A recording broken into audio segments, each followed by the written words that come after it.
संभल में हुए बवाल में 800 लोगों के खिलाफ मुकदमा लिखा गया है। जियाउर रहमान बर्क और एसपी विधायक के बेटे सोहेल इकबाल पर नामजद एफआईआर दर्ज। दोनों पर भीड़ को भड़काने का आरोप है। एसपी ने बताया कि जियाउर रहमान बर्क ने पहले भी भड़काऊ भाषण दिए हैं, जिसके लिए उन्हें नोटिस दिया गया था। कल सुबह 8:48 पर भीड़ इकट्ठा हुई और उन लोगों ने पथराव बवाल काटा। 15 पुलिस वाले और 4 अधिकारी घायल हैं।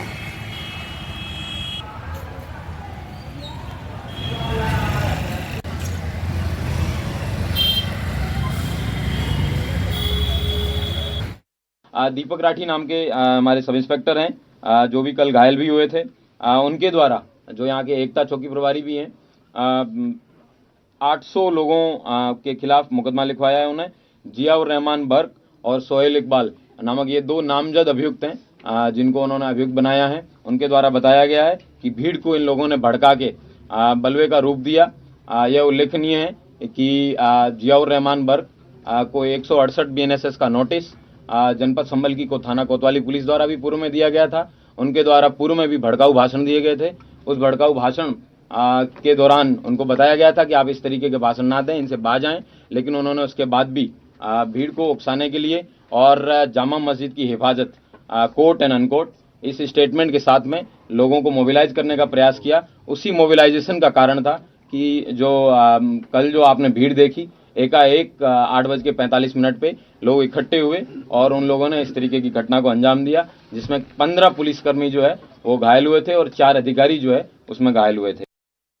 बहुत बाहर से तो मैं नहीं कहूंगा, लेकिन 10-15 किलोमीटर के एरिया से लोगों को बुलाया गया था। नाबालिगों की संख्या कितनी है, अगर आप नंबर बता पाएं जो डिटेन किए हैं?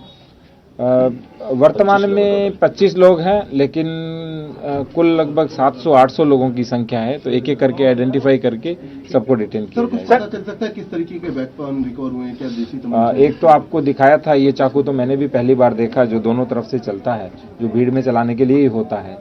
और उसके अतिरिक्त कुछ तमंचे भी बरामद हुए हैं, और बाकी जो भी चीज होगी इन्वेस्टिगेशन के बाद आपको डिटेल से सूचना। सर, एक सवाल क्रिमिनल कॉन्स्पिरेसी को लेकर बात करना चाहूंगा, क्योंकि यहाँ पर एक सांसद हैं और एक दूसरे सपा सांसद के बेटे हैं, तो क्या इन दोनों ने आपस में मिलकर किया है या इन दोनों ने अलग अलग जो है भीड़ को उकसाया? एफआईआर हो चुकी है और इन्वेस्टिगेशन के बाद जो भी डिटेल आएगा उसके अनुसार उन पर कार्रवाई की जाएगी। क्या इन दोनों लोगों की आपस में भी ऐसी बात है कि मस्जिद पे ज्यादा कब्जा मेरा हो, तो डोमिनेंस को लेकर इन लोगों में डोमिनेंस को लेकर इन्होंने लोगों को भड़काया? जो इन्वेस्टिगेशन होगा वो इन्वेस्टिगेशन का विषय है, हम प्राइमा फेसी नहीं कह पाएंगे। अभी हम केवल एफआईआर की है और उसके बाद हिंसा केस में पुलिस ने कुल 7 मामले दर्ज किए हैं। 2 केस नखासा थाना में दर्ज हुए हैं, वहीं 5 केस संभल कोतवाली में दर्ज किए गए हैं। संभल सांसद जियाउर रहमान बर्क और संभल के विधायक इकबाल महमूद के पुत्र सोहेल इकबाल भी भड़काऊ बयानबाजी में नामजद हैं।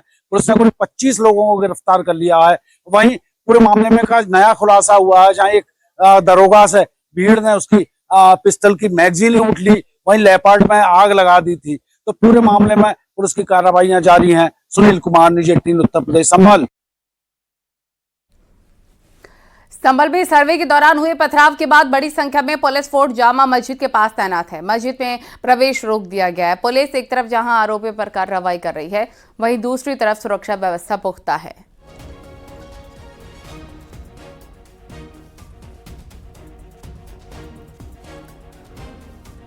और सर्वे की शुरुआत हुई, जिस सर्वे की शुरुआत के दौरान ही उपद्रवियों ने पथराव शुरू कर दिया और हमला बोल दिया। उसी स्पॉट पर इस वक्त न्यूज़ 18 टीम ग्राउंड जीरो पर, जहां कल जिस क्षेत्र में पथराव हुआ, देखिए मैं ठीक सामने अपने कैमरामैन से कहूंगा, पहले तो इस गली का दृश्य दिखाएं, और ये देखिए यहाँ बोर्ड लगा है शाही जामा मस्जिद संभल। यही वो जगह है जहां से एरो बना है, ठीक सामने देखिए मस्जिद का रास्ता जाता है, और जहां सर्वे होने की टीम पहुंची थी, जहां से फिर पथराव हुआ दाएं बाएं तब जगह, उसके बाद से रास्ते को पूरी तरीके से बंद कर लिया गया। पुलिस के ऑफिसर्स, जवान यहाँ मुस्तैद है। अगर आरएफ की बात की जाए, देखिए ये भी जवान यहाँ मुस्तैद है, अपनी ड्यूटीज पर हैं। इनका पूरी राउंड द क्लॉक कल से ड्यूटी चल रही, क्योंकि जिस प्रकार से शहर का माहौल खराब करने का प्रयास किया गया था, पुलिस ने पूरी घेराबंदी की और चारों तरफ से घेराबंदी करके माहौल को नॉर्मल करने का प्रयास किया, जिसका असर भी धीरे धीरे अब दिखने लगा। आप देख सकते हैं कि आरआरएफ कंपनी पूरी लगाई गई है, बैरिकेटिंग लगा दी गई है, बल्लियां लगा दी गई हैं, इसके आगे से प्रवेश रोक दिया गया। और क्योंकि सुरक्षा एक सबसे बड़ा इशू है, सुरक्षा लॉ एंड ऑर्डर बना रहना चाहिए, इसका विशेष ध्यान रखा गया, जिसके लिए जहां जवान मुस्तैद हैं। और अब पुलिस जहां एक और अपनी उन लोगों जिन्होंने यहाँ उपद्रव फैलाया उनके खिलाफ कार्रवाई कर रही है, तो वहीं सुरक्षा व्यवस्था बनी रहे उसके लिए भी तमाम टीम्स लगाई गई। मीडिया जर्नलिस्ट रवि गुप्ता के साथ अमित गंजू, न्यूज 18 संभल। संभल में हुए पथराव के बाद पुलिस अलर्ट पर है। पुलिस फोर्स लगातार गश्त कर रही है। में हुए हंगामे के बाद से पुलिस ने मोर्चा संभाला हुआ। यही वो गलियां हैं जहां कल पथराव हुआ था और उसके बाद आप देख सकते हैं कि पुलिस कैसे पेट्रोलिंग कर रही है, इन तंग गलियों से होते हुए गुजर रही है और पूरे आप देख सकते हैं कुछ जहां तक कैमरे की नजर जा रही है पूरी फ्लीट है। यही वो जगह है जहां सामने मस्जिद है और उसके बाद से SDM, magistrate, joint magistrate, CDO सब अलग अलग ग्रुप्स में यहां निकल रहे हैं और देखा जा सकता है कि पुलिस एक एक गलियों से होते हुए गुजर रही है। वही रास्ते हैं जहां से कल पथराव हुआ, पुलिस को फायरिंग करनी पड़ी, उपद्रवियों ने पथराव किया, उपद्रवियों ने फायरिंग वाली बात तक सामने आई है। गाड़ियों को आग के हवाले कराया गया और अब पुलिस इन्हीं तंग गलियों में पेट्रोलिंग कर रही है ताकि लोगों के जहन में बात बताई जा सके कि सब कुछ सामान्य की तरफ हो चला है। जर्नलिस्ट रवि गुप्ता के साथ अमित गंजू, न्यूज 18 संभल। और संभल में पथराव की घटना पर मुरादाबाद के कमिश्नर ने बताया कि अभी स्थिति सामान्य है, लगातार निगरानी की जा रही है, मामले की जांच जारी है और उसके आधार पर कार्रवाई होगी। वहां पर मस्जिद के सामने गाड़ियों में आग लगाई गई, पीछे से मस्जिद के धुआं उठता दिखाई दे रहा है और इसको अलग तरीके से उस पिक्चर को प्रेजेंट किया जा रहा है। मस्जिद के ऊपर पथराव उसी भीड़ ने किया। मस्जिद को क्षति पहुंची कि नहीं इसका आकलन अभी बाकी है, उसको बाद में करेंगे। पर अनायास ही वहां पर खड़ी गाड़ियों को जलाया गया, अनायास ही वहां पर लोग इकट्ठा हुए जिसकी कोई वजह नहीं थी। वहां पर पूरी चीजों को डिस्टर्ब करने की कोशिश की गई। कोर्ट की लड़ाई कोर्ट के जरिए होती है, इकट्ठा होकर पत्थरबाजी के जरिए नहीं। तो निश्चित रूप से उनको उकसाया गया इस बात के लिए। अगर लोग संजीदा थे इस मामले को लेकर तो ऊपर भी कोर्ट्स हैं, अदालतें हैं, वहां पर ये काम किया जा सकता था।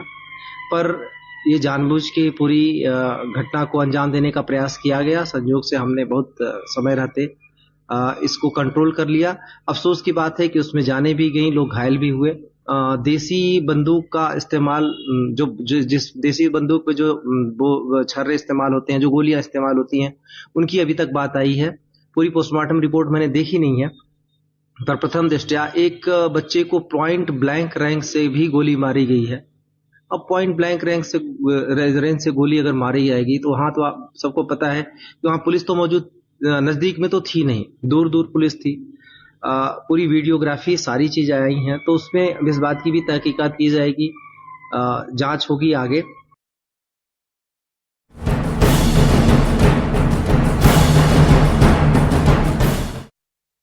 संभल बवाल पर अखिलेश यादव ने बीजेपी पर तीखे आरोप लगाए हैं। साथ ही अखिलेश यादव ने प्रशासन पर भी सवाल उठाए।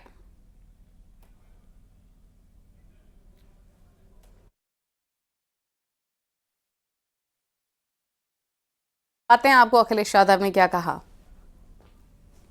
हमारे सांसद जियाउर रहमान जब संभल में ही नहीं थे और उसके बावजूद भी उन पर एफआईआर दर्ज करना, ऐसा उदाहरण कभी किसी को मिला होगा देखने को, सुनने को? एक पुलिस ऑफिसर ये कह रहा हो कि नेता बनना छोड़ दो, नेताओं का सहारा लेना छोड़ दो, किसके लिए भाषा थी वो?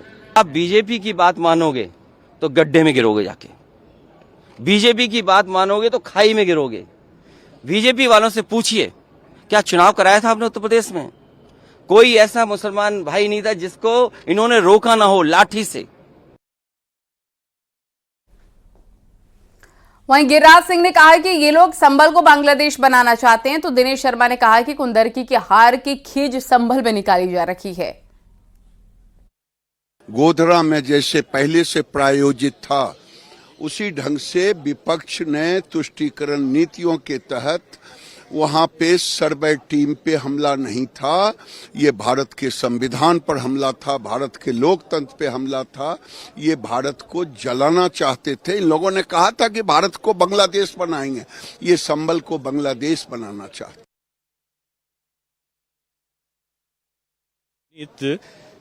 वो लाशों पर राजनीति करने का ख्वाब देखते हैं।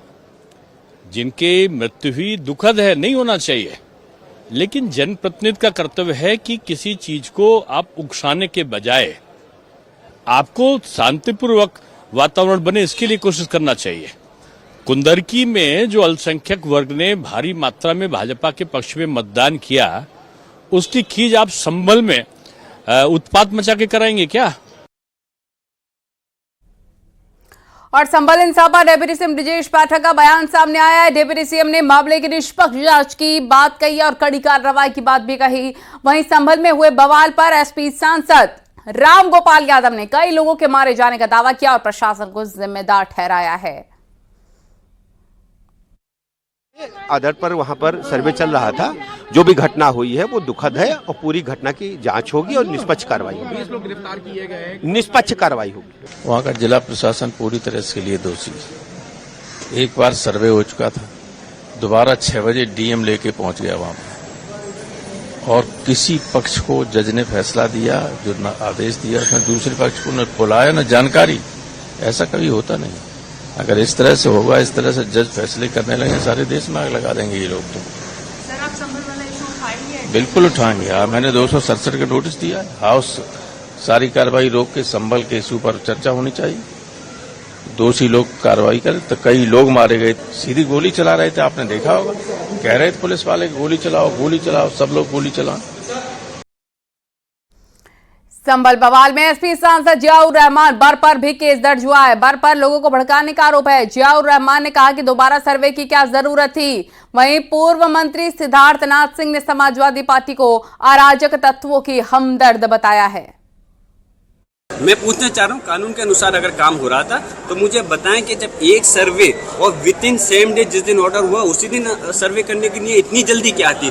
क्या कोर्ट का ऐसा आदेश था कि सेम डे आप विद इन 1 आवर के अंदर आपको सर्वे करना है? इतनी इमरजेंसी क्या थी कि आप विद इन 1 वीक भी सर्वे कर सकते थे, 2-3 डेज कर सकते थे। लेकिन एक सर्वे कंप्लीट होने के बाद डीएम, एसपी और सब कमिश्नर जो कि सर्वे कमिश्नर थे, उन्होंने कहा हमारा सर्वे कंप्लीट हो गया। हमने पूछा कुछ करना हो तो अभी फाइनल कर लो, बोले नहीं कंप्लीट हो चुका, हम सिर्फ रिपोर्ट जमा करेंगे। दूसरा सर्वे करने की आवश्यकता क्या थी? दूसरा सर्वे अगर वो करना चाहते थे तो कोर्ट का आदेश लेते, उसके बाद सर्वे करते। अगर अपनी तानाशाही पे वो लोग अड़े हुए थे फिर भी सर्वे करना था तो एक समन्वय समिति बनाते, लोगों को आपस में मिलकर के उसके बाद कॉन्फिडेंस में लेके करना चाहिए था। एक मॉब की शक्ल में जय श्री राम के नारे लगा करके आप सर्वे करने जा रहे हो। लोगों के अंदर क्या मैसेज देना चाहते हैं? वहाँ साजिश थी पहले से। साजिश पुलिस प्रशासनिक अधिकारियों की साजिश थी। उन्होंने प्राइवेट असले लेकर के आए थे, उन्होंने खुद अपने हाथ से गाड़ियों में आग लगाई है और खुद प्राइवेट असलों से फायरिंग कर करके। और मैं चाहता हूं कि इसकी न्यायिक जांच होनी चाहिए उन अधिकारियों के खिलाफ जो इसके अंदर दोषी हैं। 3 हत्या का मुकदमा दर्ज और जेल की सलाखों के बीच में जाना चाहिए। अराजक तत्व मिलते हैं और जो हरकतें करते हैं, जिस प्रकार से आपने संभल में भी देखा और भी पूर्व में भी देखा, उत्तर प्रदेश में समाजवादी पार्टी के लीडर उनके सपोर्ट में खड़े होते हैं, न ही कानून व्यवस्था के। और यही बयान रामगोपाल यादव जी का भी दर्शाता है कि वो पुलिस पे उंगली उठा रहे हैं, नहीं जिन लोगों ने पथराव किया और जिन लोगों ने गोली चलाई। और एक कोर्ट के ऑर्डर होने के बावजूद भी वहां पे शांतिपूर्वक जब चल रहा है सर्वे, वो कोर्ट का ऑर्डर है, तो उसके बाद वो इस प्रकार के बयानबाजी करते हैं तो कहीं न कहीं सांप्रदायिकता को वो आग लगाने का काम भी करते हैं। और वहीं संभल सांसद जियाउर रहमान बर्क ने अपने खिलाफ केस दर्ज किए जाने को साजिश बताया, तो वहीं अवधेश प्रसाद ने पुलिस पर गंभीर आरोप लगाए हैं।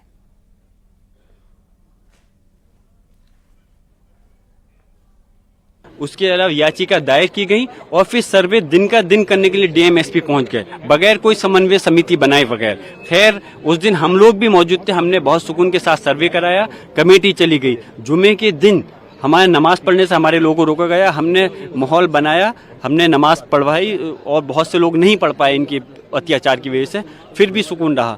जिस दिन की ये कल की घटना है, मैं संभल तो दूर की बात है प्रदेश के अंदर भी मौजूद नहीं था।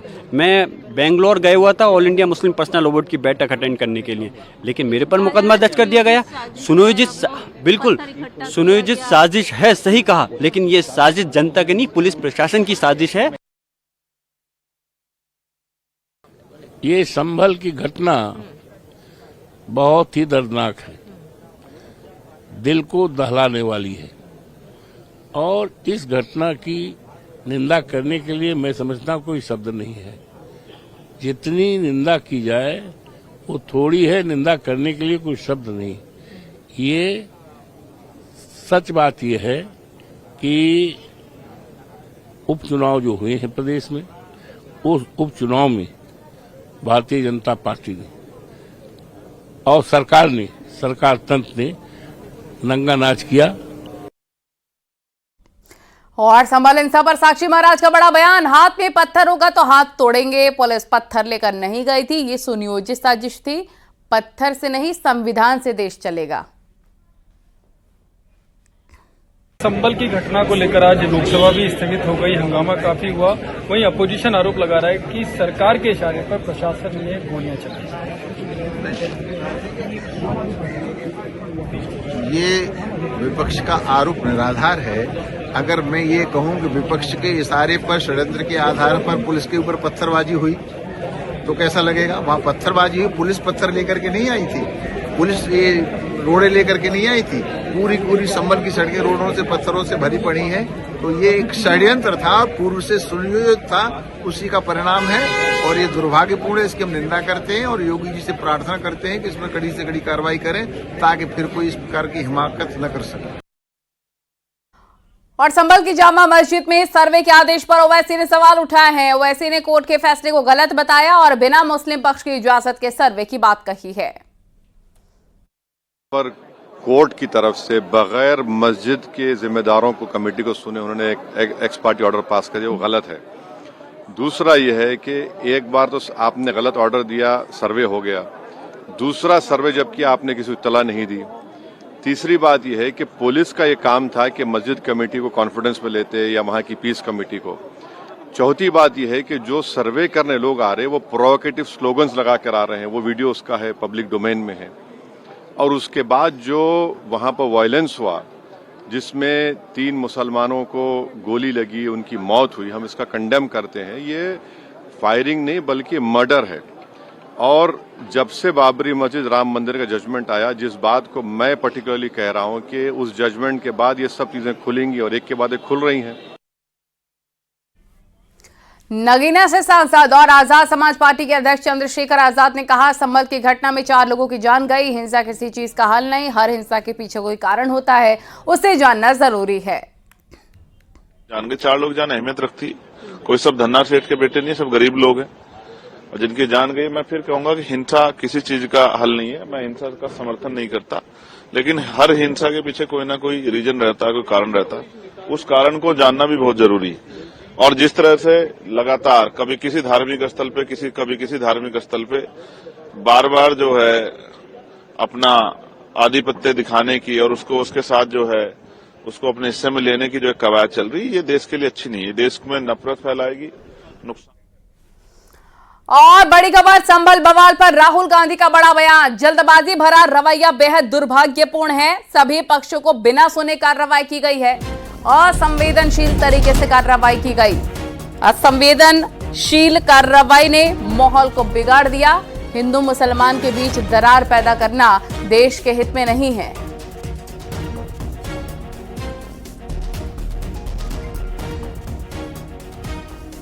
और संभल बवाल पर प्रियंका गांधी ने भी सवाल उठाए। सरकार ने खुद माहौल खराब किया। प्रियंका ने कहा, प्रदेश की जनता शांति बनाए रखे, सुप्रीम कोर्ट मामले का संज्ञान ले, प्रदेश की जनता शांति बनाए रखे, ये प्रियंका गांधी की तरफ से कहा गया है।